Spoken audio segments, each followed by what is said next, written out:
4, 3, 2, 1. Whether you've been married 1 or 20 plus years, at some point you realize you married into crazy. And that's what our show is all about. If your marriage or relationship is compassionate, real, accountable, zealous and yielding, or just plain crazy, Snooks and Lovey offer love, laughter, and a dose of reality as they unpack this thing called marriage. Sit back, relax, and get your ear hustle on. It's time to start the conversation. Welcome back to the Married into Crazy show with Snooks and Lovey. I'm Snooks. Lovey's not here with me today. I'm going solo. Kind of like it a little bit because he can't tell me that I'm not talking enough. He can't say that I'm talking too much. He's not interrupting me, so I get to say what I want to say without having to worry about him side-eyeing me. So anyway, there's something I kind of want to talk about, and it basically kind of pertains to what the reason why he's not here today. Time management. So we know that time management is very important when I know for a fact, I just graduated with my master's. Anyway, so I had to, when I was in school, I had to learn time management, how much time I'm spending doing this, or whatever. So we figure that out with work. We figure that out in school. And sometimes, if we're lucky, we figure it out at home with our duties and stuff. But how are we figuring out our time management when in regards to our marriages? What are we doing? How are we showing up when we're thinking about time management? So I feel like in marriage, time is a currency, is a love currency actually, because it says where I'm spending my time at is what is one of the things that I find more important.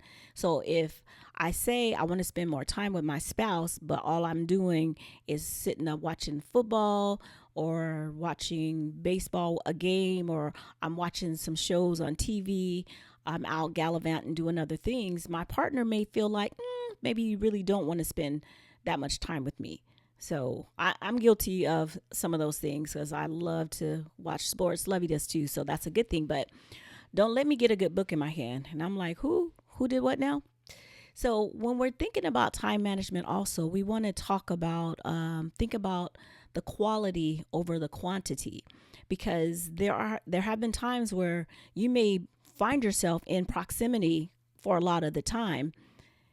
But what are you doing? How much quality are you spending? Are you being intentional with your partner when you guys are together?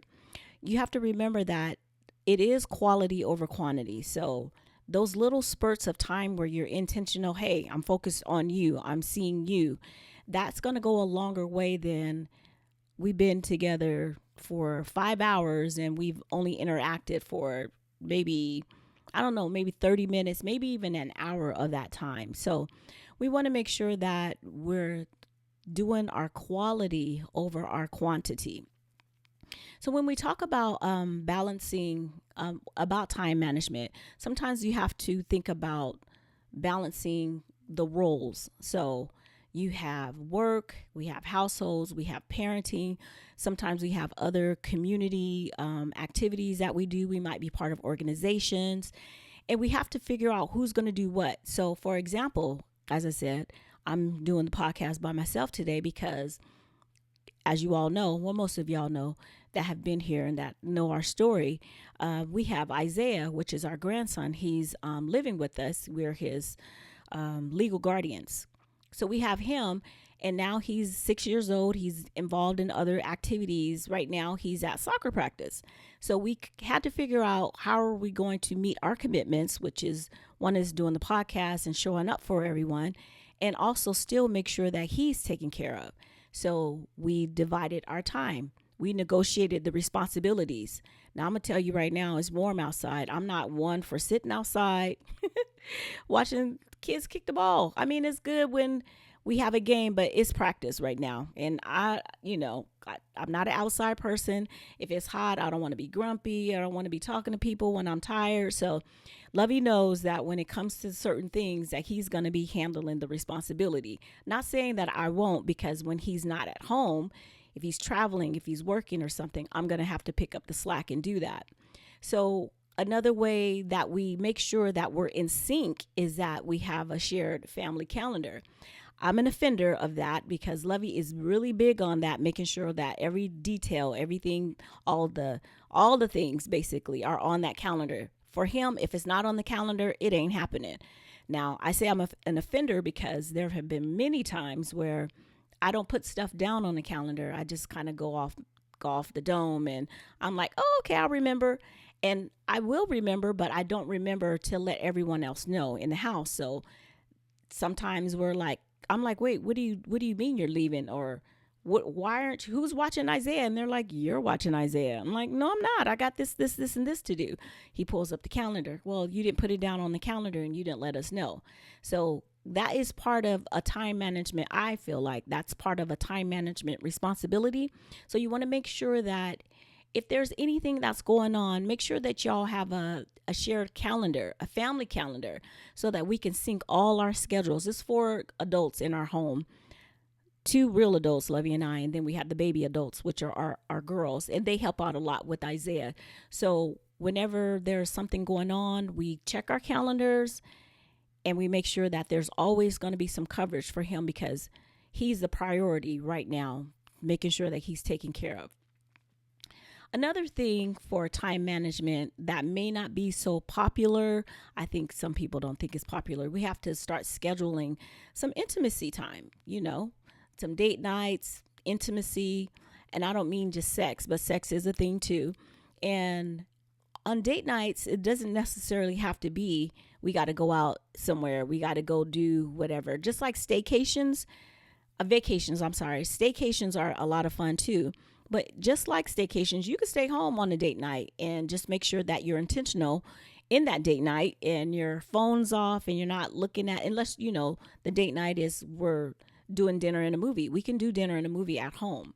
So stay intentional with your date nights. If you don't have the cash, I remember when we first got married, we didn't have a lot of money. So going out on a date outside of the home was kind of tricky, especially since we did have a young son too. Kaylin was 2 at the time. So we had to invent different ways. Sometimes you got to pivot, but make sure that you all are scheduling time and finding time for each other. The intimacy part, it could just be pillow talk. That's what we like to call it, pillow talk.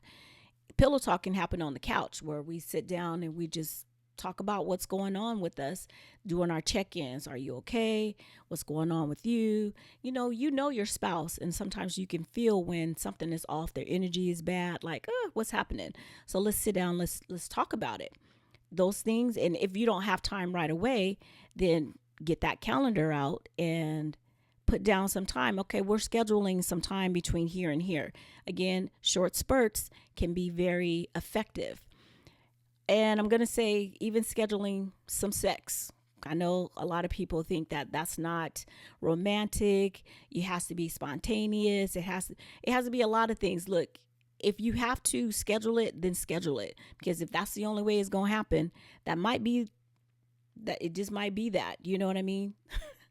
I'm laughing to myself too, because I think about, there have been times when it could be myself or it could be Lovey. The one look at the other one and the other one is like, you better go to sleep. And not today. And I did that to him earlier this week. He was like, girl, I'm tired. I was like, anyway, I know you're ashamed, but sometimes we have to schedule it. So that's part of, and that is a part of the time management too, when we're talking about spending time together in our marriages, right? So what we also want to make sure that we're doing is being supportive of the individuality. Now, I am a person who, I don't need a lot of people around me. I've always been very comfortable with myself, by myself. But I mean, not saying that I don't have friends or whatever, but Lovey is totally different from me in that he is like the guy, like the head of the social affairs or whatever. If you see him, there's always going to be people around him. When you see me, maybe not so much, but we support each other's individuality. We're not the same. It's okay. He understands now that it's okay if I just want to pull back, and I understand if he wants to go all in. But when we talk about individuality, sometimes it may look like it. Well, I won't even say sometimes. It may be different for obviously how y'all how you do it. But however it is, make sure that you're supporting your partner. Don't condemn them because they're not like you. Don't make fun of them. Don't talk about them. Just be supportive. I like to be alone a lot of times. That's not saying that I want to isolate, because being alone is totally different from isolating. So we want to make sure that you're not isolating, but taking that time for yourself in whatever way that you want to do that or you need to do that, that could be very beneficial for your relationship because it gives you a chance to recharge. And when you recharge and you reconnect, that connection is much better in all things. It could be, anyway, use your imagination. I'm just saying the connection could be really a lot better. So support the individual and let them have the things that they need supporting their time. Also, you want to make sure that you're letting them know that you hear them, because being heard is very important. I want to feel like I'm heard. I want to feel like you see me. I want to feel seen. And so I don't know, you might be like, oh, what does that have to do with time management? Well, it has a lot to do with it, because if I'm moving and I'm doing all kind of things and we're not spending time together, or I feel like all the burden is falling on me, that's going to create that's going to make me feel some kind of way. I should say that. What are the expectations for the spouse? What do you expect of me? A lot of times I think that some of the misunderstandings are because expectations are because of unmet expectations. I'll say it like that. If you're not meeting my expectation, then we might have some conflict, and that could create a problem. So we want to make sure that we communicate what it is that we want. Be hot. I'll say honest, open, and transparent. That's always important in communication. So there may be also times where you need to figure out a new ritual. What is that going to look like? It could be, I don't know, walks after dinner. If you don't want to walk, then maybe coffee or tea before work or before school, nightcap before going to bed. Figure out some time. There's, what is that, the 168 tracker? I think that is what it is. Lovey's not here to let me know. But do that also, because you can also figure out, where am I spending the most time?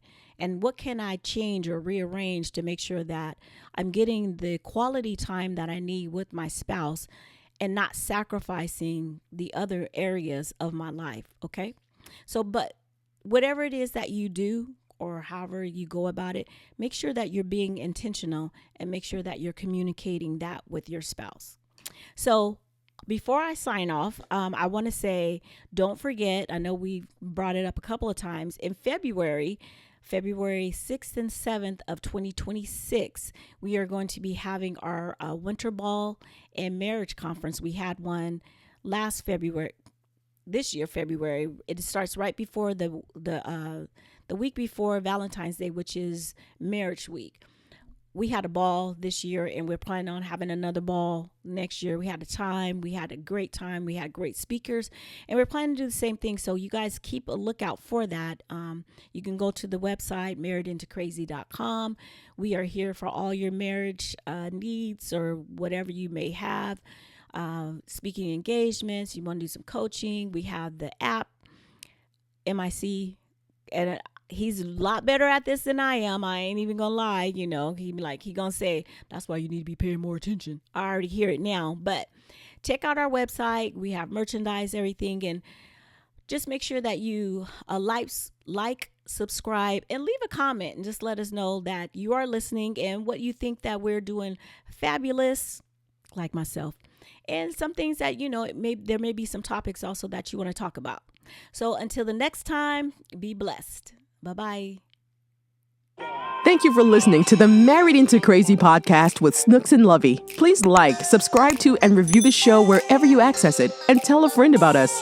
Visit marriedintocrazy.com and see how Snooks and Lovey can bless your marriage directly.